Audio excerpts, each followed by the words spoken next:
Another vlog today. Ayun, maulan na naman guys. So, yaki na naman tayo dito. Wala tayong space na paggawaan. Dito na naman guys sa shed.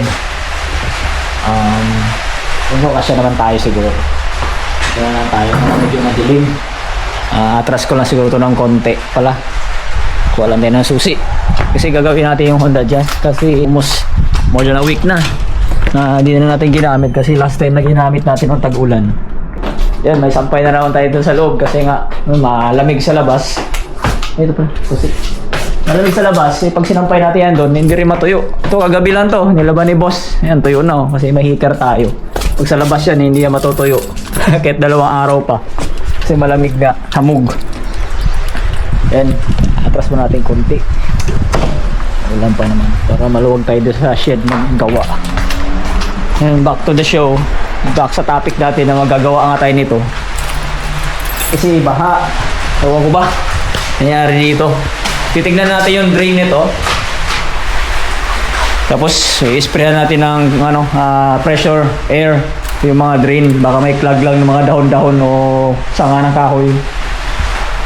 Barado. Kaya yun, binabaha tayo sa loob. Basa yung nito. Ewan ko kung tuyo na. Tuyo naman na siguro yung flooring. Kasi tinanggalan natin ng carpet. Ilaw. Ito, tuyo na to. Nandito ang basa sa ilalim. Yung part na to. Alam ko nga dati, lang yung wires fuses pala yung nandyan sa likod. Kaya kailangan nating sanat linisin at rasket na saglit para makaposte tayo.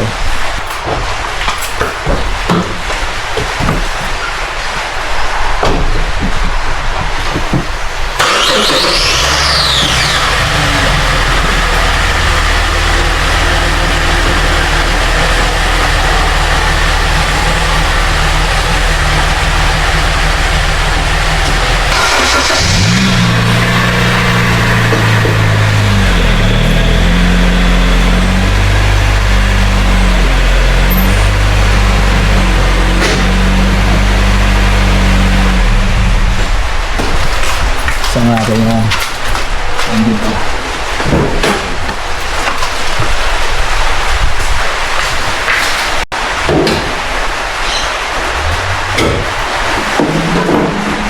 Buga-bugahan natin yung mga gilid-gilid dito. Possibly na mga dinadaanan ng tubig. Tsaka ito, tatanggalin natin yung takip dito. Ilalim ng wiper kasi dyan yung drain galing sa windshield. So, bahala na. Basta bubugahan natin lahat yan sa ilalim na to. Baka may mga clog dyan kaya pumasok yung tubig dyan sa loob natin.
Sana narinig niyo ako guys. Lakas pa naman ang ulan.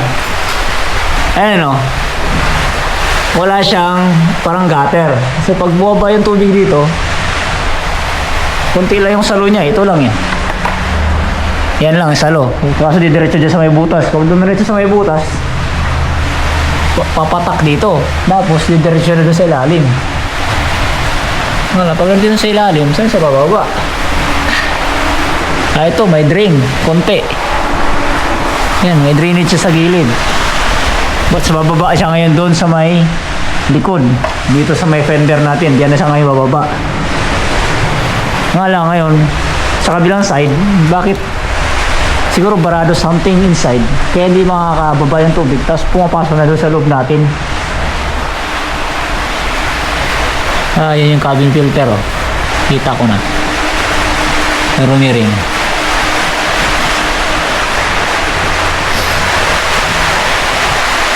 Doon sa gilid. May bara siguro doon.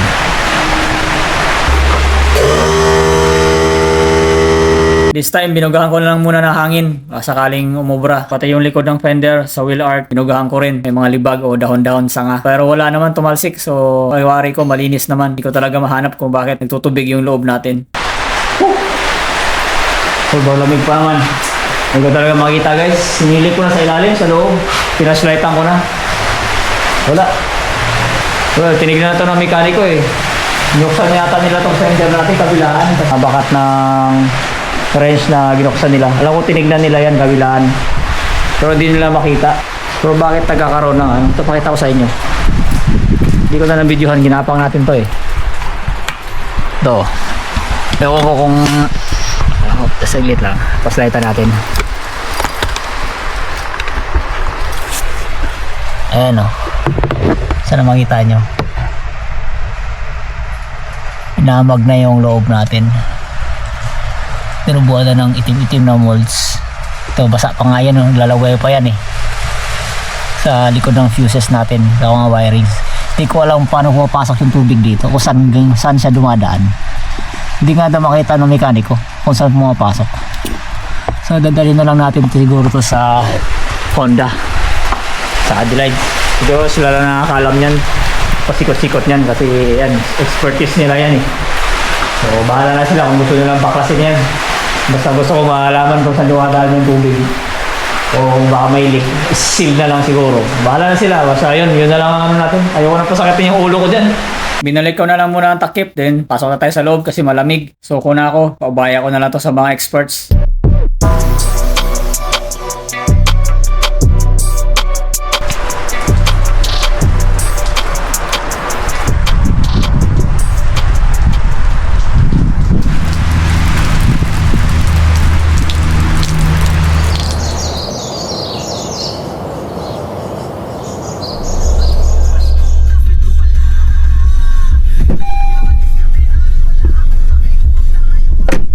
Guys, punta muna tayo sa tropa. Tignan muna natin ang sasakyan.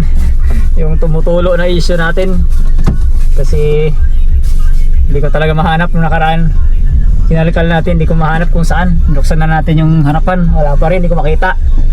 Pinasok na naman ang tubig nung nakaraan. Binahaan na naman tayo sa loob. Buti hindi masyado malakas yung ulan.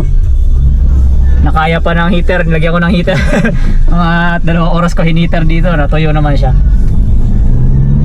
Tayo sa tropa kasi expert yun ng mga sasakyan, mekaniko dito sa border town. Patulong tayo para hindi na tayo mahula.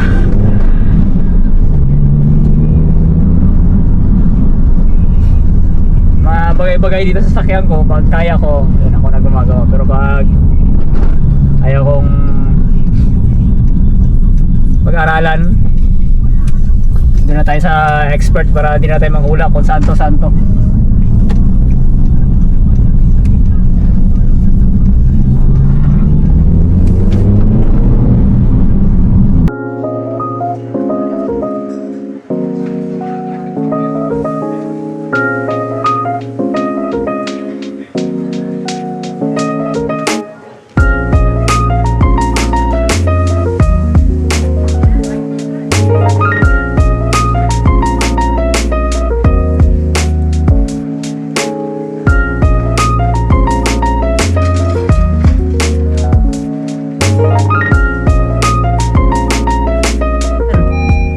sa goma pumasok. Yan sa may likod ng fuses, yan parang naglalaway-laway yan dyan eh. Di mo kung meron pa ngayon. Wala, natuyo na. Ito yun na, oh. Kasi hiniter ko ng 2 oras yan eh. Maganda nito, patuluan natin. Tinuluan na yan doon sa Ferguson, tsaka dito sa kay, ano, kay Brad dyan sa kanto. Hindi nila makita kung saan nagtutubig. Ito, tinanggal ko na ito nakaraan eh. Yung winter pa, yung plastic na ito, tinignan ko. Tuyo naman sa loob. Ano kaya natin tubigan?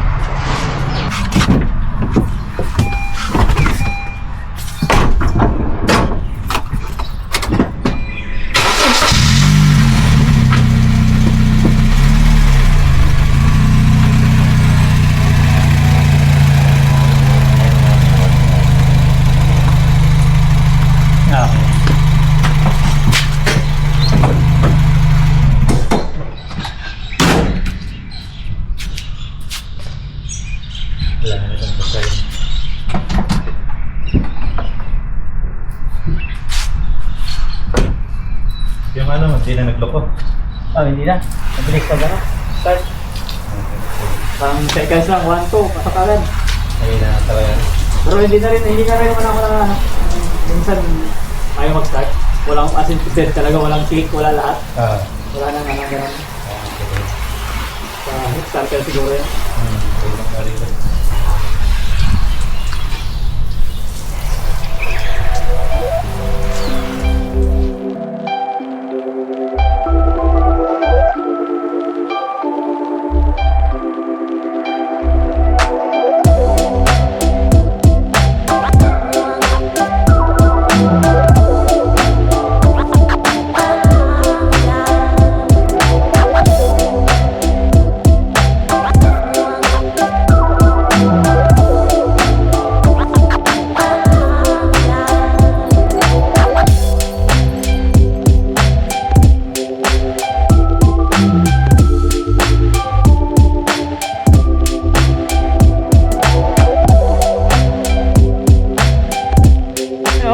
Luwag sa likod oh.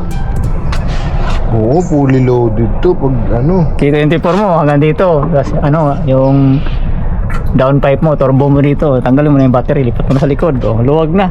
Radiator, intercooler, pasok pa. Gen ano ba to? Gen 3 na to eh. Puta sa Gen 1 niya pasok eh. Sa Gen 1 pasok, mas palit pa yun. Yan, luwag ng likod oh. Sandangkal pa. Pagbuwas mo no? Meron akong ano, kakilala sa group ng ganito, Australia. Gagawin niya sa bahay niya. Sa akin lahat, bigyan ko na lang siya 7,000. Taga Sydney siya eh. Alam niya, kabisado niya. Vietnamese. Vietnamese? Kasi sa kanya, sinupan niya eh. Tapos pinost sa group namin. Okay. Sa bahay lang yung ginawa. Sabi niya, gusto mo, punta ka dito, 7,000. I asked for 7,000. Wiring, engine, ano lang daw siya, kabit lang. Nga lang, pag pinasok mo to sa shop, pa-engineer mo pa para maano mo. Insurance, restro, yun ang engineering, ang mahal pa pa-engineer mo yan eh. Pagsapan mo na. Para maging road legal. Kasi paano yung insurance nun? Hindi ba ano yan? Hindi naman natin na. Pwede naman, huwag mo lang ipaalam. Wala nang makakaalam. Huwag ka lang masita ng pulis. Hindi, yun yung delikado. Masita ka tapos... Uy! Ayos to, lit na. Yung ibang pulis, alam nila eh. Alam nila yun. Yung mga nagsasakyan din, alam nila. Ang inaya ako eh, first car ko rin to eh. Parang ano lang siya, parang wala lang, di pansinin. Pero, don't dare me. Kaya mo yung wire lang ito, turo ko sa'yo. Hindi siya tumawid. Yung may puti dyan. Ito. Ito. Tingnan mo may bakas.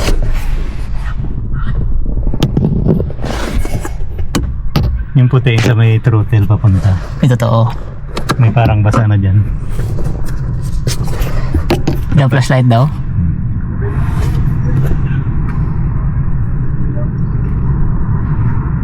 Yan siya galing. Nakapansin mo? Ito to oh, yan oh. Ito. Yan yung puti. Oo, yan.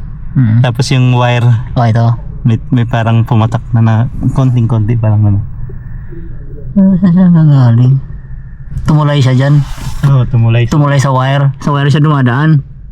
Pero sa loob siya ng wire. Kaya Tuntunin mo yung wire. May wire sa throttle. Kaya mo pre. Ito.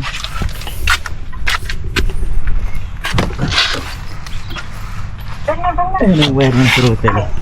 Umulot sa wire. Tumawid sa wire. Itulungan ko dito sa labas. Para pumatak dyan. Parang doon siya sumunod sa may ano? Dito kaya galing yan? Dito? Dyan. Tutuntunin natin yung wire niya. Parang pumasok siya sa ano no? Sa flexible hose, no? Galing rin ng thrower. Dito sa lulod. Okay. Wire sinunod. Pero may ano na. May lead na. Hanapin na. nangyari? Baka sa silicone din yan, pre. Sa mga silicone. Hindi kaya. Yung dito. Kasi yung dito rin na banda may silicone. Ano, di ba? Sa body. Pero kung siya sa wire kung ito. Saan mo nga? Ang sagas mo yung wire.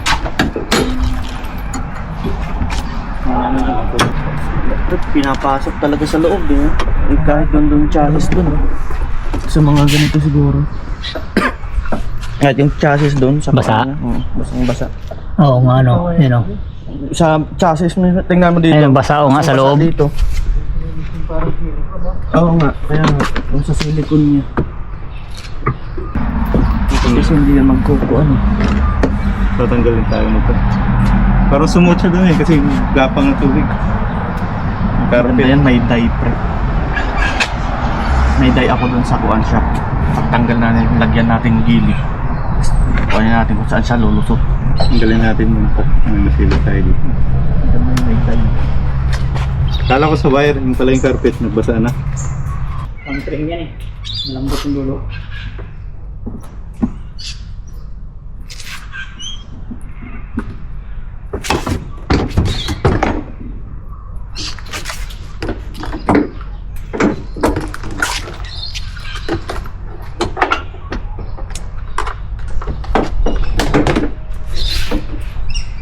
Konting silikon, sa gitna, gilid, yan lang.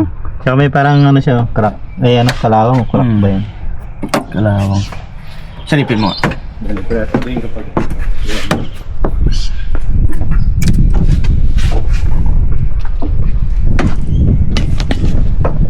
Salibutan natin. Sige lang.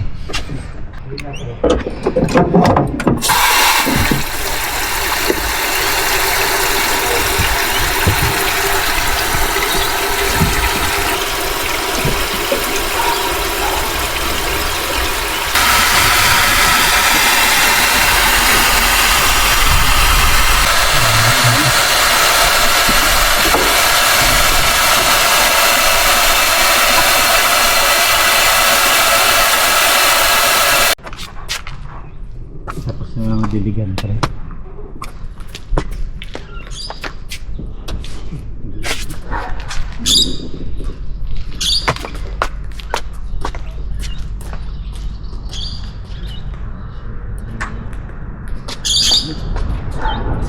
Sa tayo, ito na.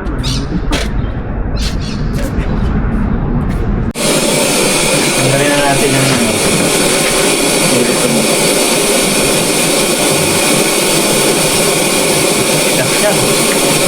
Tingnan mo.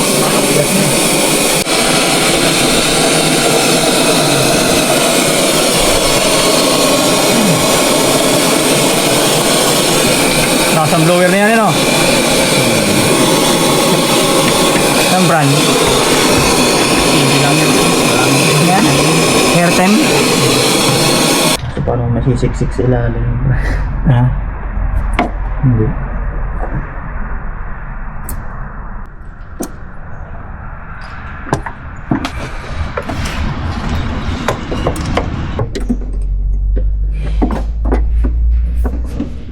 buti nga kulay niya yun. Kulay niya yung silicone. Wala na.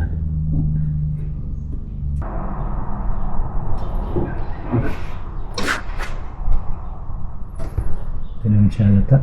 Para maglalag. Ang original. Patak pa naman yun. Parang binula sa factory, no?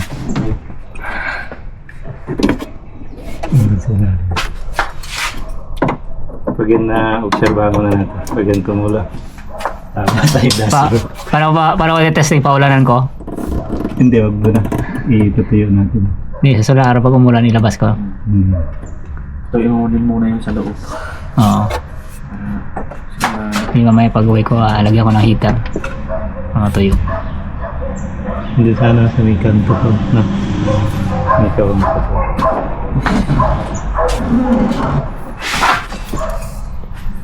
Yan, nga siya mag-dry.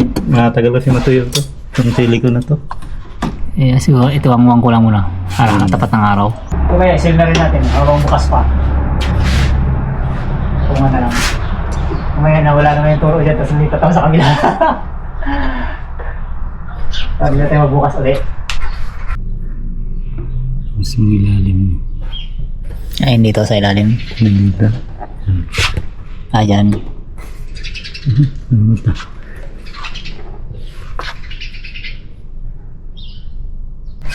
Wala nang kawala.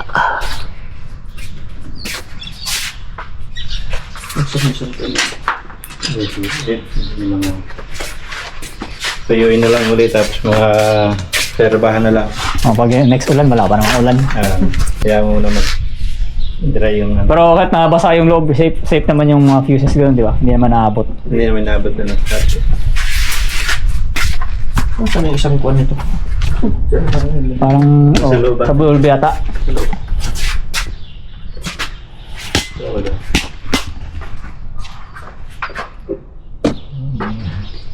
Yun, sana gawa na.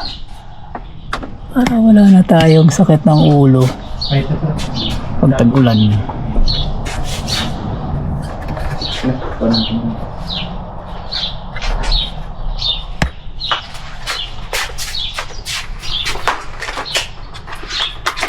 Ang hirap kasi pag kinapa mo doon sa taas, di ba may pasok mo ngayon doon, yung carpet nakaipit sila. Pero yung kanto talagang basa dyan, wait na wait. Dito lang talaga yung klase doon.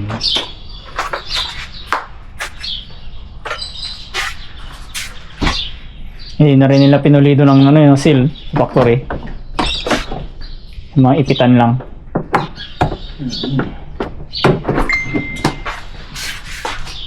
Ito, angat.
Pinasil ko na nga yung kabila para hindi na tayo ulit, baka nga nawala na dito sasakit naman yung kabila mga ilang buwan.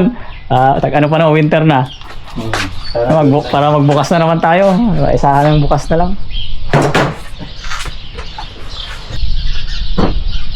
Alright.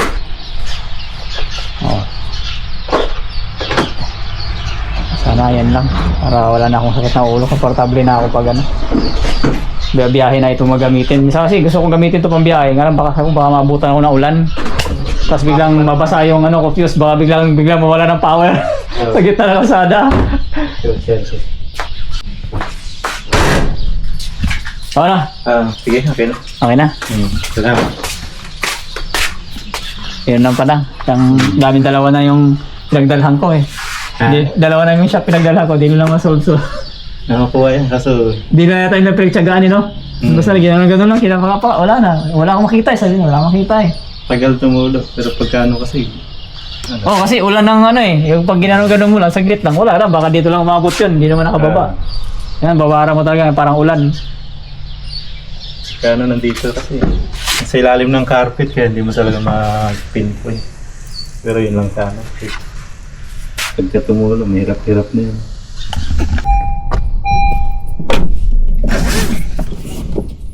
Guys, tapos na tayo. Uwi na muna tayo.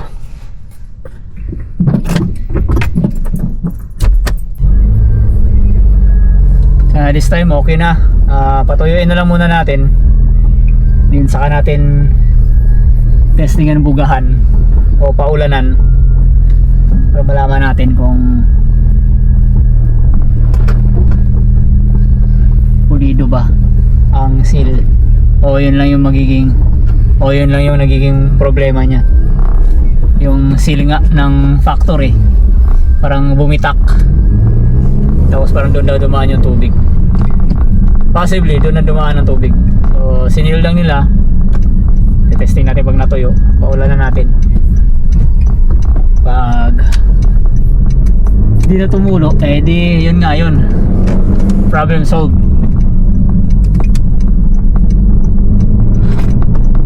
Buti na lang meron tayong mga kilala dito, mga Pilipinong malulupit, madaling lapitan anytime.